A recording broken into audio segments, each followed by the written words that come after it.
आजच्या भागामध्ये आज आपण बघणार आहोत अक्षय हा जॉब इंटरव्ह्यू साठी पायी चाललेला असतो आणि त्याला आता 5 किलोमीटर पायी चालत जायचं असतं. पाठीमागून लगेचच भूषणची रिक्षा येते. भूषण लगेचच विचारतो की अरे अक्षय कुठे चालला पायी पायी? तेव्हा अक्षय म्हणतो की अरे जॉब इंटरव्ह्यूला चाललोय. भूषण म्हणतो की कुठे आहे तुझा जॉब? तेव्हा अक्षय म्हणतो की काही नाही, ते 2-3 किलोमीटर अंतरावरतीच आहे, चाललोय मी पायी पायी. तेव्हा भूषण म्हणतो की अरे पायी 2 किलोमीटर जाणार तू? अरे मग काय जवळ आहे का ते? आता भूषण म्हणत असतो की एक काम कर, तू माझ्या रिक्षात बस, मी तुला तिथे सोडतो. अरे तू तिथपर्यंत जाईपर्यंत तुझ्या ताकद तर उरली पाहिजे ना इंटरव्ह्यू पर्यंत पोहोचण्यासाठी, आणि इंटरव्ह्यूला काय बोलशील मग ताकद संपल्यावरती? असं कर, तू आता गाडीमध्ये बस. तेव्हा अक्षय म्हणतो की अरे मी आधीच तुझ्या उपकारांच्या ओझ्याखाली दबलो आहे रे, असं नको करूस ना. तेव्हा भूषण म्हणतो की ते तुझ्याकडून पैसे सगळे मी मागूनच घेणार आहे, तू आता बस बरं. आणि मग आता अक्षयला तो रिक्षामध्ये बसवतो आणि इंटरव्ह्यूच्या दिशेने निघतो. आता दुसरीकडे शशिकांत हा त्याच्या रूम मध्ये शेअर मार्केट विषयी काहीतरी फोनवरती बोलत असतो. तेवढ्यातच पार्वती आजी तिथे येते आणि पार्वती आजी जवळ येऊन बसते. तेव्हा शशिकांत फोन कट करतो. पार्वती आजी म्हणते की सॉरी हा, मी तुला डिस्टर्ब केलं. तेव्हा शशिकांत म्हणतो की काही नाही, बोल ना ग. तेव्हा पार्वती आजी म्हणत असते की मला तर टेन्शन यायला लागलंय, ती रेवा ही खूप मेंटल असल्यासारखं वागायला लागली, मानसिक रोग वगैरे झाला की काय तिला? तेव्हा शशिकांत म्हणतो की साड्या जाळल्या ना, बरोबरच केलं, तिच्या साड्यांना खरंच जागा नाही इथं त्या रामाच्या. परंतु पार्वती आजी म्हणत असते की अरे आपला अक्षय देखील इथं नाहीये आणि तो देखील घराच्या बाहेर गेलाय आणि तू त्याला शोधायला देखील गेला नाही. ते येईल तो एक दिवस इकडे. एवढ्या गरिबीमध्ये राहण्याची अक्षयला तरी सवय नाहीये. तेव्हा पार्वती आजी म्हणते की नाही अरे शशिकांत, अक्षय परत येणारा मुलगा नाहीये, तुला लक्षात येत नाहीये. परंतु शशिकांत म्हणत असतो की मला विश्वास आहे अक्षय पुन्हा येईल, त्या पॅक करणाऱ्या बदकाला तिकडे सोडेल आणि वेळ आली तर तो इकडे निघून येईल लगेचच. आता दुसरीकडे इकडे माने काका त्यांच्या बायकोला घेऊन आलेले असतात. माने काका सांगत असतात की रमाताई, अहो तुम्हाला भेटण्याची खूपच घाई झाली होती माझ्या बायकोला, केव्हापासून म्हणत होते की मला भेटायचंय, तिला काही ठाऊकच लागत नव्हता, आता भेटा तुम्ही. तेव्हा माने काकू म्हणत असतात की हे घे शिरा, तुम्हाला दोघांसाठी मी आणलाय,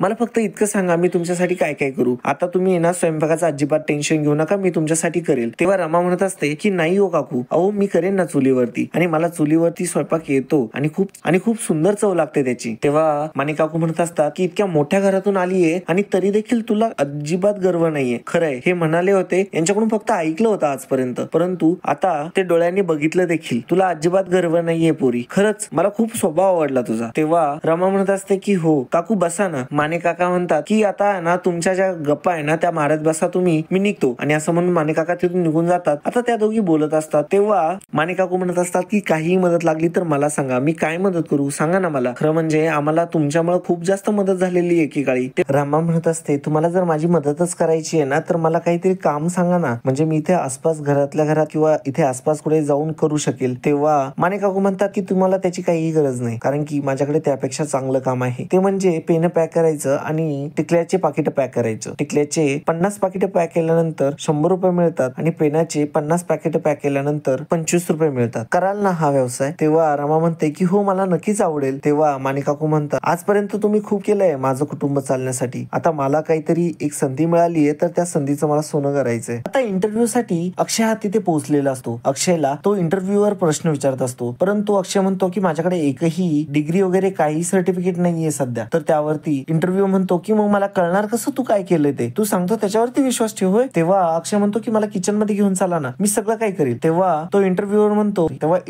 म्हणतो की रस्त्याच्या बाजूला उभा असलेला जो पावभाजीवाला आहे ना तो देखील हे सगळं करू शकतो. तेव्हा मात्र अक्षयला खूप वाईट वाटतं आणि तो आता अक्षयला काढून देत असतो. आता तिथे एक माणूस येतो, सिक्युरिटी गार्ड त्याला बघतो, तर त्यातील एक व्यक्ती म्हणतो की हे तर अक्षय मुकादम आहेत, मुकादम फोर्सचे मालक. आता इंटरव्ह्यूअरला खूपच जास्त टेन्शन येतं. तो म्हणतो की बसा ना सर तुम्ही, आणि तुम्हाला वाटेल ते जॉब करू शकता तुम्ही इथे. तेव्हा मात्र अक्षय म्हणतो की तुम्हाला जर माझा ओळख बघून जर जॉब द्यायचा असेल तर मला तो जॉब नकोय, आणि असं म्हणून आता अक्षय तिथून निघून जातो. आता त्या लोकांनी खूपच जास्त रिक्वेस्ट केलेली असते तरी देखील आता अक्षयला जॉब नको असतो, कारण की मुकादमांची ओळख लागल्यामुळे त्याला तो जॉब मिळत असतो आणि त्याला तसं जॉब करायचा नसतो. आता दुसरीकडे इकडे बघायला मिळतं रमा ही खूप प्रेमाने तिचं काम करत असते. जे माने काकूंनी तिला काम आणून दिलेलं असतं त्यात ती फारच खुश असते आणि ते खूप प्रेमाने काम करत असते. काम खरंच खूप अवघड असतं, कारण की एका वेळेनंतर तिचे हात दुखायला लागलेले असतात. तिला पेनांचे बॉक्सेस भरता पेनाची नीब लागते. मग ती किचन मध्ये जाऊन त्याच्यावरती हळद लावते आणि ते आता ते काम पूर्ण करत असते. आता इकडे दुसरीकडे अक्षयला भूषण विचारत असतो की झाला का इंटरव्ह्यू? अक्षय म्हणतो की हो झाला ना इंटरव्ह्यू. आता भूषण त्याला विचारतो की मिळाली का नोकरी? तेव्हा अक्षय म्हणतो की नाही ना मिळाली. भूषण म्हणतो की मला वाटलंच होतं, अरे आपल्यासारख्या पोरांना कुठे जॉब आहे का रे? अरे कामासाठी नोकरी आणि लग्नासाठी छोकरी ह्या गोष्टी मिळणं फार कठीण झालंय रे आजच्या जमान्यात, काय करावं राव. आणि तो आता वेगवेगळ्या कल्पना लढवत असतो की कशा प्रकारे अक्षयला जॉब मिळू शकतो. आता भूषण विचारत असतो की लोखंड उचलशील का? अक्षय म्हणतो की नाही रे, मला जास्त जड वस्तू उचलता नाही येत. आता अशा बऱ्याचशा आयडिया कल्पना सुचवलेल्या असतात भूषणने, परंतु त्याला सगळ्यांना अक्षय नाही म्हणालेला असतो. तेव्हा भूषण त्याला म्हणत असतो की अरे तू जर मेहनतीसाठी तयारच नाहीये तर तुला कसं काय काम मिळणार आहे? आता अक्षय या गोष्टीचा विचार करतो. भूषणचं लक्ष त्याच्या रिक्षाकडे जातं आणि तो म्हणतो की एक आयडिया आहे. आता इकडे दुसरीकडे रमा ही ते पाकिट भरत असते, पेनचे पाकिट आणि टिकल्यांचे पॅकेट देखील ती आता पॅक करत असते. आता तेवढ्यातच तिथे माने काकू येतात. माने काकू म्हणतात, अगं बाई इतकं काम केलंयस तू? अगं 4 हात असल्याप्रमाणे केलंय. तेव्हा रमा म्हणते की हो ना, आता घरामध्ये काही काम नव्हतं म्हणून विरंगुळा म्हणून केलं. आता माने काकूंना दिसतं की रमाच्या हाताला लागलेलं देखील आहे. तेव्हा माने काकू म्हणतात की बघितलं, हाताला चटके मग मिळते भाकर. तेव्हा रमा म्हणते की हो बरोबर आहे, कष्ट केल्याशिवाय कसं काय मिळेल काय? तेव्हा रमा आता विचारते की ताई मला याचे किती पैसे मिळतील? तेव्हा काकू म्हणतात की हो मी मोजते आणि सांगते किती होतील ते. रमा म्हणते मी तुमच्यासाठी काळी कॉफी घेऊन येते. तेव्हा रमा कॉफी बनवण्यासाठी जाते. आता तेव्हा त्या बघत असतात की किती रुपये झाले किती नाही. आता इकडे अक्षय हा रिक्षा चालवत असतो. भूषण आता अक्षयला रिक्षा शिकवत असतो, परंतु अक्षय म्हणतो की याचा सीट बेल्ट कुठे? तेव्हा भूषण म्हणतो की अरे ही काय 4 व्हीलर आहे का सीट बेल्ट असायला? अरे मध्येच बसावं लागतं. आता बघ तो दांडा आहे ना, तो जोरात वर उचल. तेव्हा अक्षय म्हणतो इतका जड दांडा कसा काय उचलायचा? तेव्हा भूषण म्हणतो की अरे त्याच्याशिवाय गाडी चालू होणार नाही, उचल तर कर तू. आता पहिल्या प्रयत्नामध्ये अक्षयला गाडी चालू होते आणि रिक्षा आता सुरू झालेली असते. भूषण म्हणतो की बघ बरं प्रयत्न केल्यावरती होतं की नाही सगळं. आता अक्षयला भूषण हा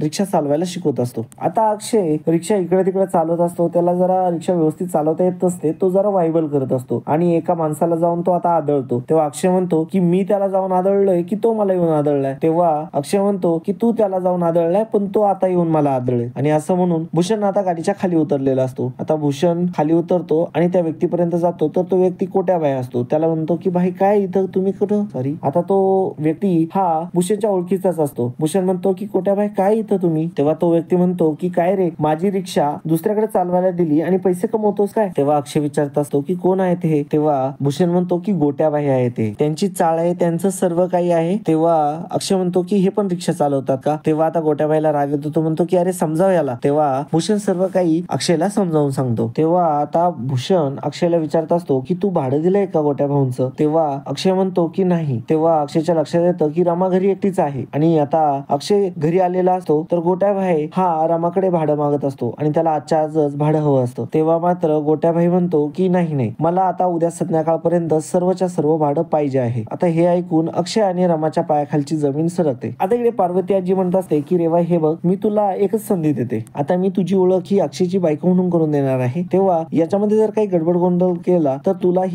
तुला ही संधी पुन्हा कधीच मिळणार नाही. तर आता जरा व्यवस्थित कर काय करायचं ते. तर मित्रांनो हा एपिसोड तुम्हाला कसा वाटला कमेंटद्वारे नक्की कळवा. धन्यवाद.